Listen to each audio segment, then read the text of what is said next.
without having found anything. Sighing, she turned her back on the rubbish tip and started into the forest once more, this time at a much more reasonable pace. The sun was starting to drop and Luffy was still yet to find anything when she stepped on a rather soft, brown log. Reaching her hand down to touch it, Luffy looked at the strangely bunched sticks that were similarly soft. "Weird," she mumbled.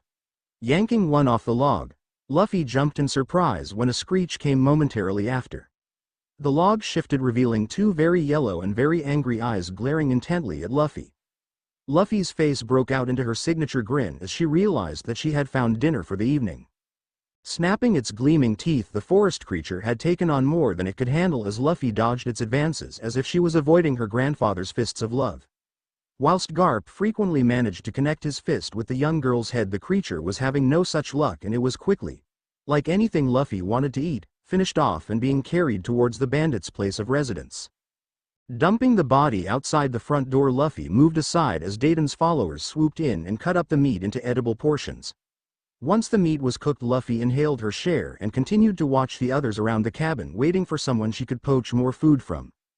Pouncing on an unprepared bandit, Luffy managed to swipe another roll of meat before dashing out the door to sit relatively safely on the roof. Having gnawed off all of the meat and then some, Luffy reached her arm back, then let it fly forwards, flinging the finished bone off into the bushes. Thunk! An undignified squawk came from the bushes as a news-coup flew out with a large bump on his head. Glaring at Luffy, being the only one around and hence the only one who could have thrown it, he approached warily, concerned for his safety.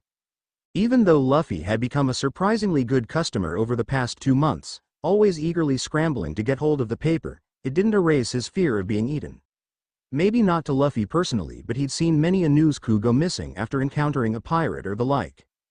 Thrusting a belly into the news coup's face, Luffy snatched a copy of the paper, instantly flipping through the pages, not noticing or caring that the news coup had left. Reaching the stack of new wanted posters in the middle, she quickly discarded the rest of the paper, letting it fall from the roof to the ground. Shuffling the papers faster than most people's eyes could see, her hands came screeching to a halt at the 10th poster. Her mouth cracked into a toothy grin as she slid off the roof, rushing to the chaos inside. Dayton, look, isn't this amazing? I can't believe it, he's done it. He's done it, he. Look at his picture, he looks so serious and he's got such an amazing bounty. Not really giving time to the fire-haired bandit to actually look at what she was exclaiming about, Luffy waltzed around the room, shoving the piece of paper into everyone's faces before moving on to the next person just as quickly.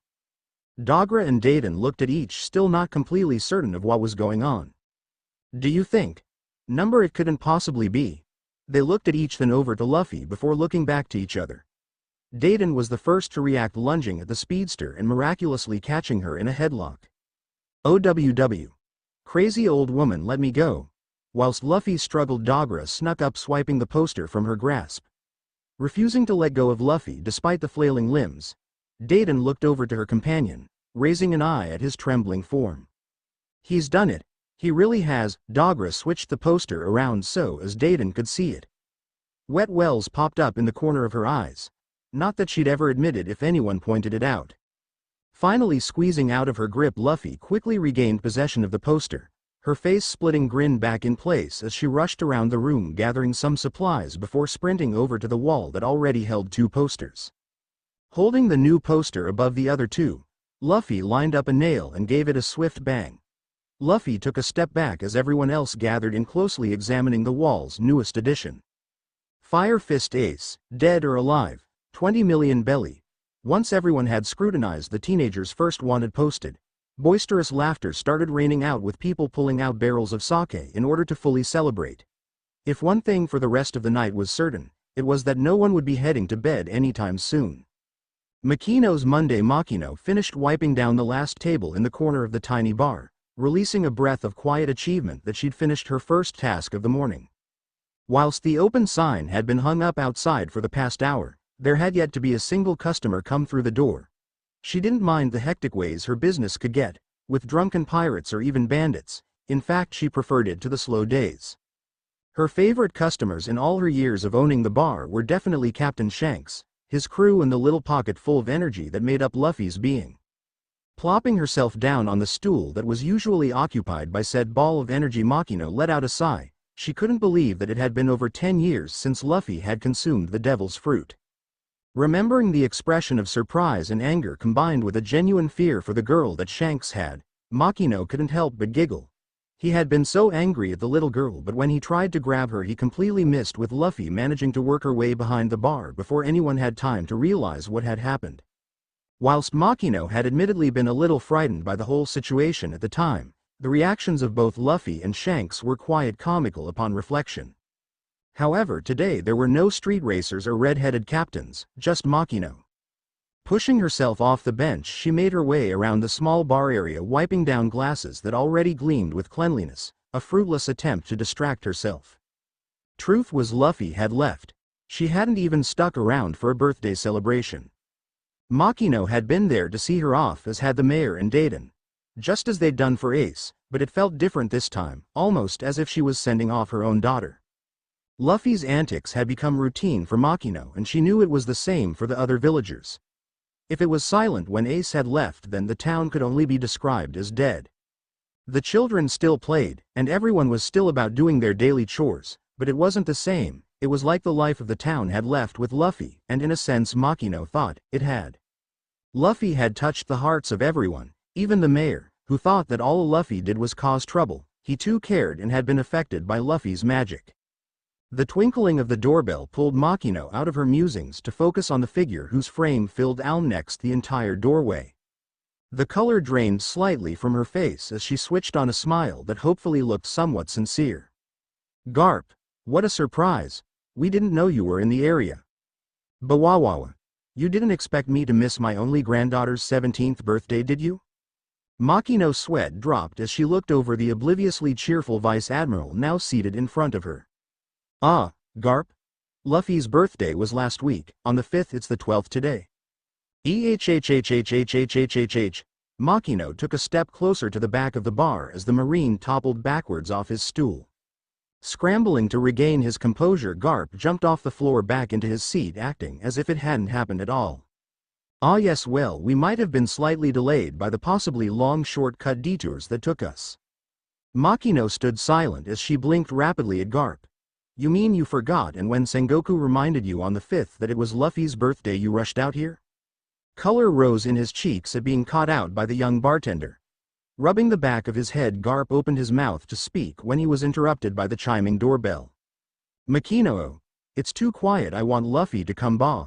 The mayor halted as he realized who the other patron in the bar was. Eyes the size of dinner plates, the mayor comically backpedaled through the door, waving his hands in front of his face. I was never here, this was just a figment of your imagination. Slamming the door behind him, the mayor ran full-paced, which wasn't very fast in reality, back to his office, locked the door and hid under the table, not planning to move until word reached him that Garp had sailed off. Back at the bar, the two remaining individuals blinked, slightly dazed at the events that had just occurred. Is he feeling okay? Garp finally blurted out. Makino, still not quite recovered from the hell that almost broke loose, nodded her head absently. I think he's fine, maybe just a spot of overexposure to the sun. Garp raised an eyebrow at the offered explanation but brushed it off with a shrug of his shoulders. Well, I best get. For the second time that day, Garp was cut off by the damn doorbell. Makino, we're out of the good stuff. What Dayton means is that whilst trying to drown our sorrows, we seem to have run out of things to drown in. Shut ya face, Dogra. No one wants your transfusions. Ah, boss, I think you mean translations? Magra? Eep. Sorry, boss. This time it was Makino's turn to panic as Garp took in the appearance of his granddaughter's caretakers. Swaying slightly, Dayton managed to successfully land her backside on the stool next to Garp as the others chose seats a little further away. So Garp, how you doing? Dayton looked at Garp before moving her gaze to Makino. Confused by her panicked expression, Dayton sobered up rapidly as she returned her eyes to the fuming Marine beside her. Ah, Garp. Ah, hi, Dadan. Throwing herself onto the floor, Dayton bowed before Garp. I'm sorry, it's not my fault. I tried to stop her from leaving, but she should never have been my responsibility, and I don't know what you expected me to do with her. I mean, she was insane and ate like a monster, and it's not like I could control the pirate-obsessed child. Dayton's voice trailed off as the Vice Admiral Garp's fists shook with rage. That damn brat, she was supposed to be a Marine. Spot the missing pirate. Run. That's an order. Go now.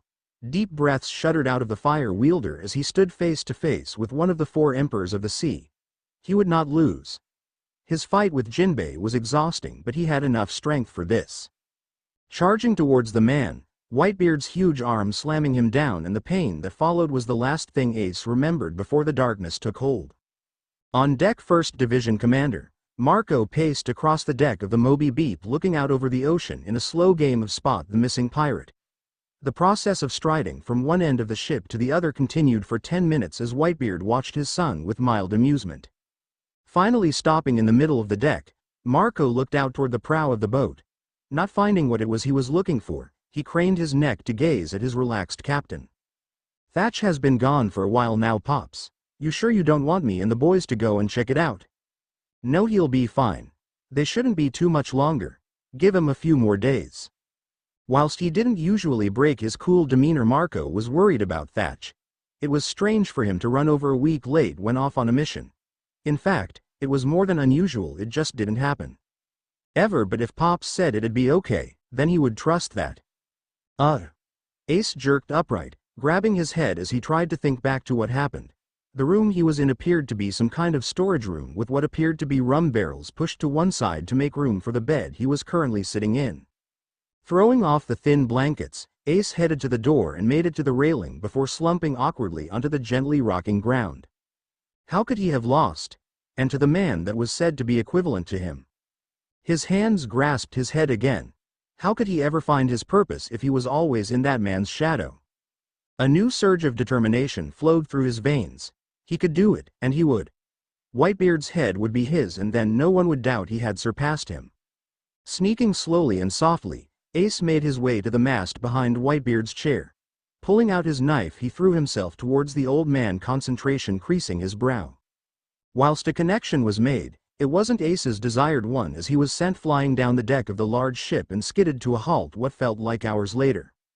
Pulling himself up to his hands and knees, Ace fell onto his backside in shock at the proximity of the huge man who was now kneeling in front of him. Whitebeard grinned widely, curling his monster mustache into an upturned banana. It'd be a shame for such talent go to waste, so how about it? Join my crew. Bear my flag and become my son. You'll be able to roam the seas, and if it's the fight you want, I won't stop you. So? Like hell. Ace lunged towards the old man, his eyes full of murderous intent until he once again found himself flying through the air, over the edge of the deck and into the cold water below. Sighing, Whitebeard rose to his feet. "Someone go get him before he drowns." A voice rang out, "Aye, Captain," followed by a splash into the sea moments later.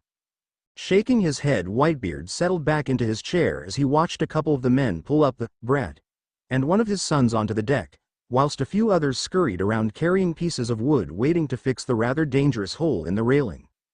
Marco, who had been sitting off to the front of the boat, watched on with vague interest, not really believing that the young man had attempted for a second time to take his father's head. 1 week. That was how long this nonsense had been going on. Marco could feel his cool facade dropping with every minute.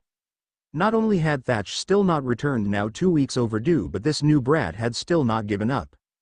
Ace, in the span of a week, had managed to be thrown, blown and blasted off the deck no less than 100 times, not including all the times that he'd taken a blow and somehow managed to stay on board, and frankly, Marco had just about had enough.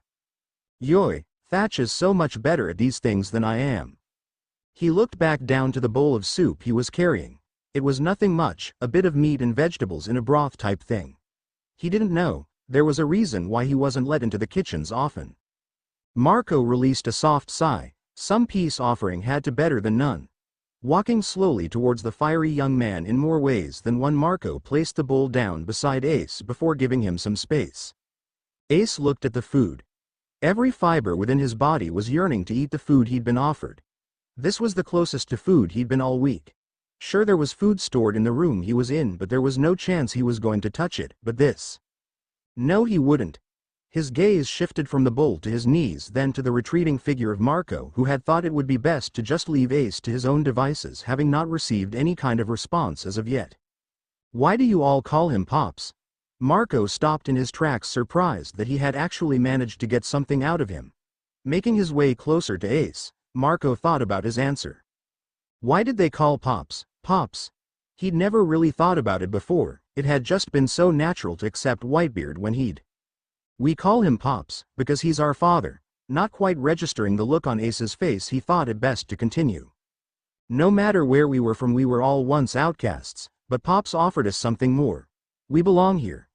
We all have our place within the family, and Pops is our father. It doesn't matter that society hates us 'cause we don't care about them anymore." Ace considered what he'd been told. It was just like back then. With their new father, society's opinion didn't matter. Dayton's opinion didn't matter, and Garp's, well, his never really mattered in the first place. They were a family, and they were bigger and stronger than anything anyone ever threw at them. The memories brought a smile to his face for the first time since he'd been on the Moby Beep. Marco smiled gently, hoping that Ace's reaction was a result of his words. "Captain, 4th Division is coming in starboard. The boat looks pretty bad." Marco snapped to attention at the news. Rushing to the side of the boat, he didn't wait for his captain's orders as he leapt from the railing, diving into the air and flying towards the ship. Ace, also swept up in the movement on the ship, moved to the railing looking for the boat under the command of the 4th Division leader. Having spent the past week trying to kill off the old man, Ace hadn't really bothered to learn who anyone was, only remembering Marco due to his seemingly constant presence. Now, however, he'd gained an interest in working out the family structure, and the 4th Division commander was clearly someone he'd need to be aware of. "Change course. Head for the others." The words of the captain sparked the other spectating crew members into action, swiftly working the ship towards the other much smaller boat. Ace remained where he was, not yet feeling the need to respond to Whitebeard's orders. When they finally pulled alongside the boat, its residents started climbing up the ropes like professionals, smiling and laughing like Marco hadn't been stressing his feathers off. "I can't believe you're okay. What the hell took you so long? You can't be late and not be hurt. Why the hell aren't you hurt?" The ranting of Marco could be heard even over the noise of the rest of the celebrating crew, glad to have their family back with no apparent losses. "My apologies, His Royal Phoenix-ness. I didn't realize that coming back alive and in one piece was such a serious transgression. In future I'll be sure to make sure I return a limb short." "That's not what I meant, I just meant, ha ha ha. Oh Marco, you are so wound up." Jumping up onto deck, the two commanders playfully shoved each other whilst heading towards their smiling captain. "Thatch, son, it's good to have you back. previously shifted out of the returning men's way. Ace's attention was focused solely on Whitebeard before searching for Marco and the 4th Division commander. Weaving his way through the partying masses of men, Ace finally broke out just to the other side of Whitebeard, allowing a clear view of Marco and Dad. Without a wallet? No, what? Why not? I'm not interested, now leave me alone. Fine, I'll bend. Join my crew, please. The green-haired man's irritation was unavoidably obvious as he stared at the woman in disbelief. She'd been following him for the last 2 hours. Ever since he'd saved some little girl from a crazy-eyed dog and his weirdo owner, Hippo or something. He hadn't cared enough to listen properly, but he was almost at his limits. What part of, no, do you not understand? He had barely shut his mouth before Luffy's retort was sent back. And what part of, join my crew, do you not understand? Grr. Running his right hand down his face, the sword wielder decided that he was clearly wasting his time. She wasn't listening and he wasn't going to change his mind no matter how many times she asked, begged or pleaded. Luffy, on the other hand, couldn't understand why Zoro was being so stubborn. It was clearly the best thing for the both of them. She needed a crew and he needed, well, whatever it was he needed, so obviously it made sense for him to join. No, just wasn't a choice, no matter what the swordsman thought. Stop following me. The deadpan voice floated lowly towards Luffy as Zoro continued to weave his way down the busy marketplace, looking for a way to ditch his afternoon stalker without trying to have to outpace her. He'd already tried that approach twice, with both attempts ending in dismal failure. Normally his words of warning would have discouraged anyone from following him, but in Luffy's case they had appeared to have the opposite effect. Bouncing up and down faster than Zoro thought was possible, Luffy's excitement peaked with the realization that he had offered her the start of a conversation rather than just responding to one of her own questions. To her this was a very positive sign of progress. No, see, you'd be following me, 'cause I'm the captain, but don't sweat it, I'm just glad you finally agreed to join my crew. What? No, Luffy continued. After all, you said you wanted to be the world's greatest swordsman, right? Well, I'd expect nothing less, with me going to be the king of the pirates and all. So really there's nowhere else you could go or anyone else you could go with. Otherwise you won't reach your dream, 'cause how else are you gonna get round the world to know you're the best? Had a wall or table been at a closer proximity, Zoro imagined it would becoming rather well acquainted with his head. Reputation be damned. What kind of logic is that? Luffy ignored Zoro's exasperated comment and continued to prattle rather exuberantly on why her illogical logic was indeed logical. Reaching the local tavern, Luffy steered the mentally drained Zoro, unable to comprehend how Luffy could possibly take two completely unrelated things and make it seem as if they'd been related the entire time, to a table that already had a customer talking to the waitress. Oh, hey Luffy. You found Zoro then? Yup. Zoro, this is Kobe. He's gonna be a marine. Head still reeling from the mental battering he'd just received, Zoro simply nodded dumbly in acknowledgement. It wasn't until the two were seated and their orders had been taken that Zoro's head snapped to attention. Why the hell are we eating with a marine? We're pirates. This **T ain't supposed to happen. The remainder of the customers chatted on as if his explosion had never happened. Pirates and marines were not unusual visitors to the island, and they had come to accept the strange ways of both breeds of men and women. It was now understood that outbursts were a highly regular occurrence and should just be expected from the not completely unwelcomed strangers. Kobe gave a weak laugh, sounding more like a choked chuckle. Well, I'm not actually a marine yet. Luffy saved me from an evil pirate. She was absolutely amazing. I mean, you should have seen the way. Noticing the less than impressed face of Zoro, Kobe thought it'd be best to wrap his story up quickly. Well, she brought me here so I could join the Marines, which hasn't happened yet. I see. Zoro, clearly not understanding what he was being told, was thankful as the waitress came back with their pile of food and drink. Luffy smiled with absolute glee as the only thought that crossed her mind was food. Kobe quickly snatched a plate off the table and brought it to rest on his lap, not really caring what it was as long as he'd now get something to eat before Luffy devoured everything given to them. Arms flew everywhere as Luffy stuffed food down her throat faster than Zoro thought possible, causing him to wonder if she could actually breathe, whilst shoving the copious amounts of food into her mouth. Shrugging off her lack of table manners, Zoro put it down to she was a pirate, so what the hell, so he too dug in, not even coming close to matching the speed Luffy had set. Once the food was gone, Luffy stretched back in her chair, patting her stomach in content. "Thanks for lunch, Zoro." "What? I don't have any money," laughed Luffy. Zoro's previously contented mood dropped instantly. "You can't eat lunch and then expect others to pay for it, you moron." 136, Dad. Dod. The overwhelming cry from the rest of the crew's occupants made Ace take a step towards the edge of the boat in his fight-or-flight response. Thatch had shortly joined his family in a state of shock before his expression shifted to a gleaming smile that resounded through his eyes. He'd know that obnoxiously orange hat anywhere. He had bought it after all. Whitebeard's laughter rang out as he took in the situation. His startled sons remained paralyzed in a state of open mouth, wide eyes and eyebrows disappearing into hairlines as they tried to digest the situation like a bad lunch. He knew of his grandchildren, of course. Thatch had talked about them often enough. Thatch was constantly teased about being the only other father on board the Moby, which had resulted in his nicknaming of the eldest son despite being younger than many of his brothers, both in physical age and Whitebeard-ian years.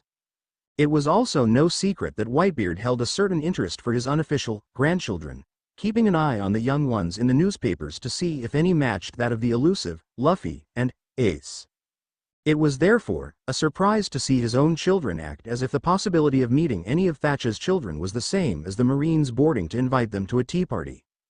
The grin dropped off his face momentarily as images of Garp and the admirals drinking tea with extended pinkies and eating delicate sandwiches crossed his mind with a realization of how disturbing the actual scenario would be.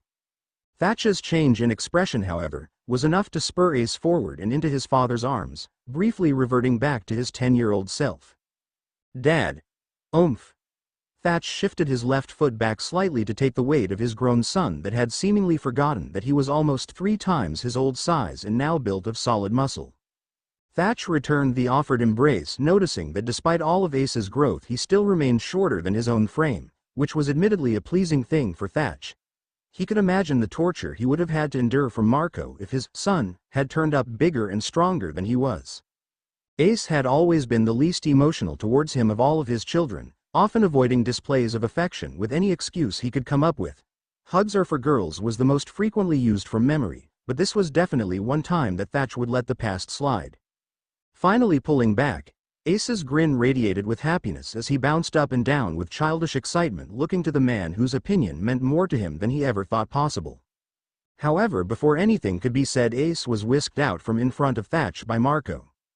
"You mean to tell me that I've not only been babysitting the brat all this time, but I've been babysitting your brat? Man, you owe me big time."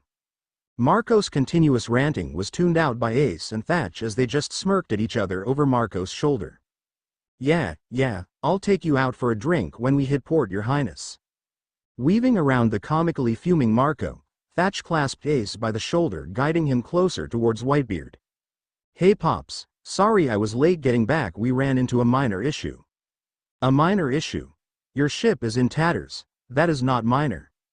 Thatch raised a single eyebrow at his sibling. "What's ruffled your tail feathers? You've been actin' pretty weird since we got back, Marco. You sure you aren't getting sick or something?" Everyone else, having snapped out of their shocked stupors, looked to Marco. He had been acting pretty weird. His cool and calm demeanor had been at breaking point over the past few weeks as a result of Ace's constant attempts on Whitebeard's life and had since completely shattered with the return of Thatch. Marco looked about ready to pop out an egg and Ace was quick to inform him. "Maybe he's just getting ready for his first hatchling." "My first what?" "You don't have to be ashamed of it, you know. I'm sure Dad would be happy to give you some advice about raising kids. He raised us after all." What? No. Are you implying? Ace. Lay off Marco. It's not his fault he doesn't know how to handle his first delivery." Thatch barely repressed his snickers as he watched Marco change colors from a raging red to a vibrant purple and then an electrifying blue. Ooh, he really looks ready to pop now. Fed up with the father-son tag team that were clearly enjoying tormenting him, Marco charged forward, aiming his renowned kick towards Ace, who happened to be the closer of the two. His leg was caught, however, by Thatch's firm grip. "All right, Marco, that enough. We're sorry, right, Ace?"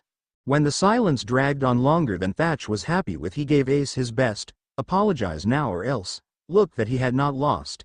in spite of his time away from his constantly squabbling children. "Just kidding, Marco-san." The only response Marco gave was a grunt as he stormed below deck.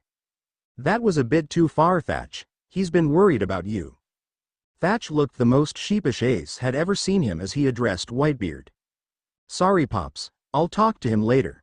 Whitebeard nodded his head in approval as Thatch returned to his previous report. "Well, yeah, we had a minor issue, but we took care of it. As for this one here, this is my middle boy, Ace, the biggest hothead." Ace's previously smiling face dropped as his father's words sunk in. "Hey, as if, I'm so not the hot-headed one, Sure, I'll believe it when I see it, hothead." Folding his arms across his chest, Ace pouted as Thatch and Whitebeard laughed at him. "Well, he's definitely persistent. What are you up to now, boy? 100? It'd have to be at least 100 times." 136, Captain. Thatch's eyebrows narrowed in response. 136 what? Ace, realizing the predicament he was in, discreetly moved back away from his father and towards the boat's edge.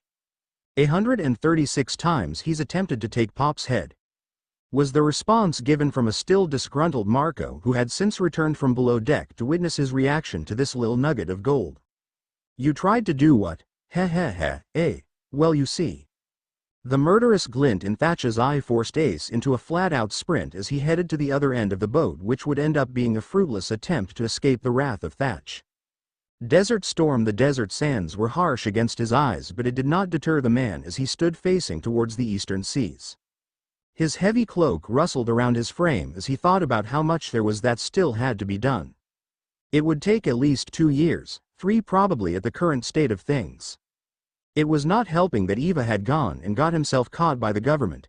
That alone had set the plan back 4 to 5 months. His lips twitched slightly at the thought of his strange friend. Eva had always had the strangest desires to be the one going on undercover missions, even if it was just to witness something, despite knowing, well, at least it was hoped that he knew, that his appearance would attract more attention than the destruction of the entire world government. Now that was a thought that brought a true smile to the man's face. It was only a matter of time, planning and executing said planning with absolute precision. The government would fall, the Marines, Garp the hero, Sengoku, all of them. None would be left standing to oppose the new freedom that was to come. That was if everything went to plan. Currently the pieces on the board were moving into place smoother than had been expected, with additional pawns not previously anticipated, being of much use to their cause. Whitebeard was one of them, drawing most of the Marines' attention, allowing for their more difficult maneuvers to be carried out earlier than he believed possible. Not to mention the decreased restrictions of their movements also came as a relief, compared to having the Marines sniffing around every corner out of suspicion. Dragon. A young man rested against the doorframe, most of his weight balanced on one foot with his arms crossed against his chest as he waited for a proper response from the man he had called Dragon. With a stoic mask on his face, Dragon turned to face his strongest frontline man, despite his appearance suggesting that he had only recently left boyhood behind him. Having not received an answer, the new man tried a second time. "You okay?" "Fine." Realizing that was all he was going to get in terms of a response, he decided to just cut to the chase. He'd been around long enough to know that idle talk and fancy foot working around a topic was considered a waste of time and not something to partake in on a regular basis. "Everyone's assembled. That's good." He might have known it, but it didn't stop him missing the days when he had time enough to talk about the simple things, or even the days when he had people to talk to about anything other than the project at hand. Taking a risk, albeit a small one, he took his tattered hat off his head and walked towards Dragon, who had returned to his staring out to the east. "Dragon, they will get impatient if you stay out here much longer. They're getting restless, everyone is. The Marines are distracted. Why aren't we doing more? We have the..." "Not yet." The young man tilted his head slightly out of confusion. What was he thinking? Opening his mouth to continue his case, he was halted by Dragon's arm coming up to rest on his shoulder. "Not yet. We will move when it is our time. Our time has not yet come. When it does, we will be ready. Until then we wait and prepare. Nothing more. Understood?" He'd spent almost the last 10 years with this man, grown and learned almost everything he knew from him, and still his plans were not always clear. But if he was told to wait, he would, and he'd keep the others on standby until the orders were made completely clear. Would you like me to tell the others that there has been no change and to continue with their previous orders? Dragon raised an eyebrow, silently questioning why he was still here and not already informing the others. Right. Well, I'll go do that now. Striding back through the door, his hand caught the frame as he spun back around to face Dragon once more. No word from Eva and the others. No. Sighing with the lack of information he'd managed to wrangle from Dragon during their talk, the blond man headed back inside towards the horde of older men that would mostly likely be waiting to release their frustration out on him. Most people, he thought bitterly, shy away from change, but no, the one group that crave it is the group that I have to tell otherwise.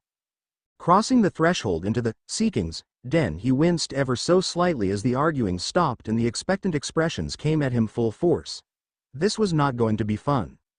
No dice. Ace sat pouting like a child as he nursed the eggplant-colored bump on the back of his head courtesy of one still rather fuming father. Dodd. I said I was sorry, I didn't know promise.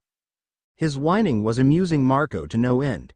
The incessant apologizes had not yet grown old as he continued to sit nearby and listen as the brat tried to weasel his way back into Thatch's good graces. So far, it was no dice for the fire wielder. Although if past experiences were anything to go by, Marco realized that it was unlikely that Ace would give up anytime soon, and if anything he was most interested in seeing how long it would be before Thatch cracked.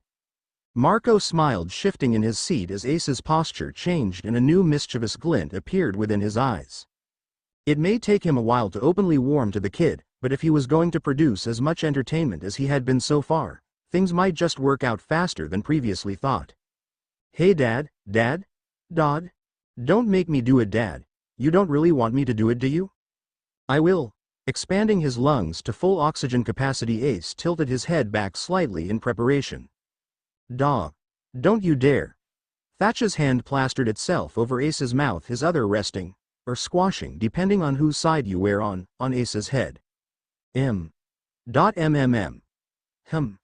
The glaring gaze that had previously resided over Thatch's face had been replaced with a smirking, still slightly mad but more annoyed look, which to Ace indicated getting a step closer to the good books. Serves you right. The interaction of the two had become incredibly fascinating to the ever-watching Marco. His curiosity had piqued with a new interest in finding out just what it was Thatch didn't want Ace saying. Blackmail material?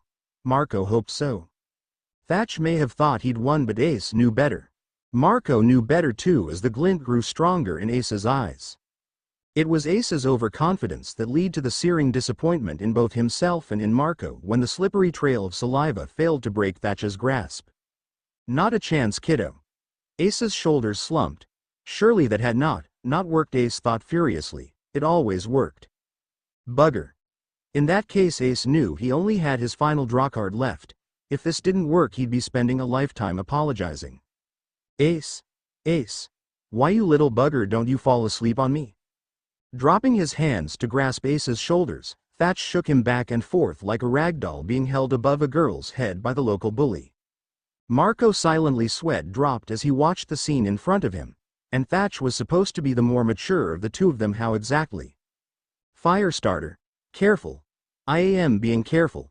Stop sitting so close, I can't focus with your face there. Luffy stuck her bottom lip out as she shrunk back slightly so her face wasn't quite touching her precious. Nami, still in denial that she was ever going to become part of a pirate crew, reeked with agitation as the younger woman continued to fidget with an unbelievable level of paranoia over the current activity taking place on board. Delicately threading the needle through the straw, Nami's shoulders tensed as the captain let out a hiss of concern. Popping out her vertebrae and shoulders, Nami leant backwards onto the railing of the boat, raising a single brow at Luffy. If you can't watch in silence, don't watch at all, cuz frankly you're making this a hell of a lot more difficult than it is. The pitiful whine of a response, but I don't want it to get hurt, was shrugged off by the rather hard-hearted navigator. Too bad. If you don't want me to do it, you can do it yourself. What? No way. How on earth do you fix a hat? The panic that consumed Luffy was enough for Zoro to finally wake up from his nap. What you yellin' 'bout, moron? Running his hand down his face, Zoro understood completely the irritation his newest crewmate was suffering. Luffy, he had quickly come to realize, was more than a handful at the best of times, and if this hat was her treasure, then it was unlikely that Nami would be able to patch it back together without Luffy's nervously vibrating body catching the boat on fire. He hadn't believed it was possible to set something alight without a match or flame before, but with Luffy anything imaginable and even the unimaginable appeared to becoming a reality. Luffy, give Nami a break. The more you sit there watching, the longer it's gonna take and the worse the job's gonna be. Nami's indignant glare was lost on Zoro. At least she knew how to fix a hat. He'd probably slice it to shreds as his way of fixing it. Luffy also missed the deathly gaze sent her way when she started to refute what she really knew to be true. But, not giving her a chance to come up with any type of excuse, especially not one of her ridiculously complex, confusing arguments that usually lead him to being so baffled that he just ended up agreeing to whatever the hell she wanted. Why don't you just have a look and see if there's an island coming up or something? Pausing for the first time since Nami had been given possession of her hat, Luffy allowed this new suggestion to sink through her first layer, the second, third. Land. Land. Land. I wonder where we'll end up next. Hopeful someplace cool with a big forest. Oh, and someone to join the crew. Appearing at the top of the admittedly very short mast of their yet-to-be upsized travel vessel, Luffy scanned the horizon intently, looking for even the tiniest speck that would indicate a new adventure. Land. Done. The two cries came simultaneously and with equal pleasure as Nami finally rid herself of a task she never wished to be responsible for again, and Luffy zeroed in on a new place to explore and discover. Jumping back down to the boat's floor, Luffy swiped her hat out of Nami's hands, offering less of a thanks than Nami believed she deserved. Come on, let's go. Let's go. Let's go. Luffy darted around the small boat in a new overflow of energy from her seemingly endless supply, grinning with face that Nami wasn't quite sure she trusted. In fact, Nami felt it was about time she hightailed it back home, buried her treasure and found the next beeper that she could use to steal from. Matching Luffy's grin with her own, Nami steered the ships towards the spotted island with a devious, "I" caption, to be continued. And thank you for watching. See you in the next video.